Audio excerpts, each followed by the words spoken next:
as I know from my IIT relatives, you will hold on to these friends and collaborators forever. And you will forever be inspirations to each other as you each find your unique paths and adventures in life.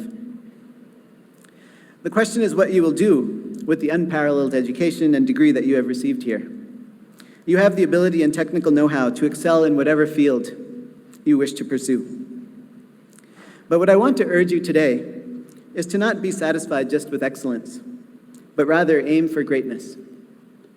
In other words, don't just do what is expected of you, but do more than that. Be innovative, be creative, and go beyond what people thought was possible. Of course, that's much easier said than done. The subjects of science, technology, engineering, mathematics, these subjects can be taught. But creativity and innovation are things that cannot really be taught, at least not directly.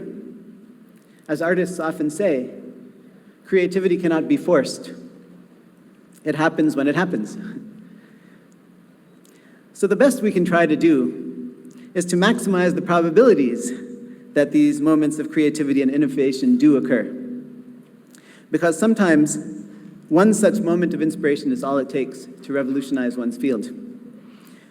And in rare cases, that one moment of inspiration is enough to change the world. So what does it take to be innovative? I thought I would talk to you today briefly about 4 things that I believe one can do to maximize the chances that such moments of inspiration, creativity, and innovation happen. And maybe even happen often. These 4 things have worked for me, I think, to some extent. And so I hope that if I pass them on to you, perhaps they may work for you to an even larger extent. And even if they don't work, I guarantee that they will make your lives far richer and more enjoyable in any case.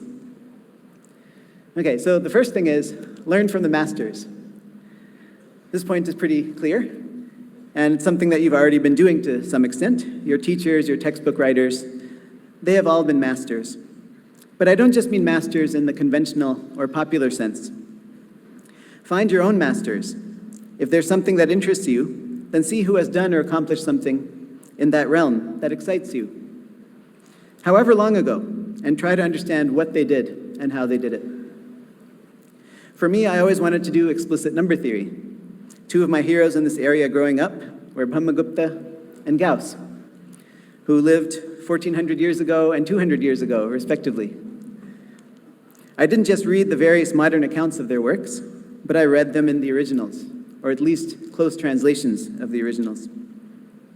These readings allowed me to really get a sense of what drove them. This was very inspiring to me and had a direct influence on what I would work on later. Of course, the point here is not to do exactly what your heroes did, but to be inspired to find your own way of thinking and your own approach to the subject. And that brings me to the second point, which is you want to think differently than those before you. Think outside of the box.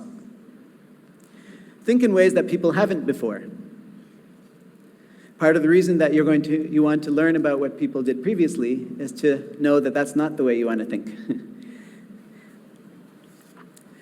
Because if you think in exactly the same way that others have been thinking, then you're not likely to come up with something that others haven't already come up with.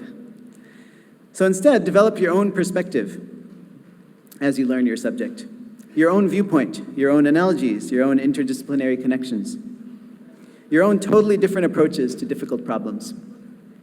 If you think of people who revolutionized fields, like Ramanujan or Einstein or Steve Jobs, you immediately see that they were thinking very differently and outside the usual box. So how can you get yourself to think outside the box? That leads me to the 3rd and 4th things that you should do. First of all, you want to explore for exploration's sake. In other words, don't necessarily start with the problem that you want to solve, but instead just explore related things that interest you, for the simple reason that they interest you. Follow your nose. You may soon end up in territory that people have never considered or investigated before.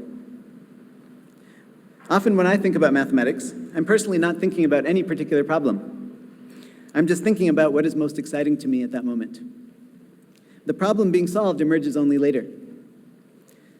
People often say later, wow, that was a creative solution. But I didn't actually know what I was doing when I started. I was just having fun. And that is how pure scientists work. Many pure scientists work that way. They use their intuition to guide them to exciting places and only examine how it might be useful afterwards. Some of the greatest scientific discoveries happened in this way, and I'm hopeful that many of you will get to experience this joy, this adventure, as future scientists and innovators. Most explorations don't lead anywhere. That's something I should definitely say right away. Most explorations don't lead anywhere, of course. Most ideas fail. So remember that a single success is all that it takes. And so never be afraid to fail repeatedly in your explorations and to learn from and indeed be inspired by those failures. I say that from personal experience. So finally, how can one fine-tune one's intuition and creativity when exploring? And thus be able to recognize when one is nearing something truly new or useful. And that brings me to my last point, and I believe this is key, which is you should learn about art, learn about other fields of human endeavor, and search for unexpected connections among these various fields of human endeavor. I mentioned that creativity can in general be hard to teach explicitly, but art is the closest one can get to a subject that explicitly teaches creativity. Most of us here today are engineers and scientists, and we have worked hard to develop the left, analytic side of our brain. But it is important to develop the other sides of our brains too, to become complete, creative people.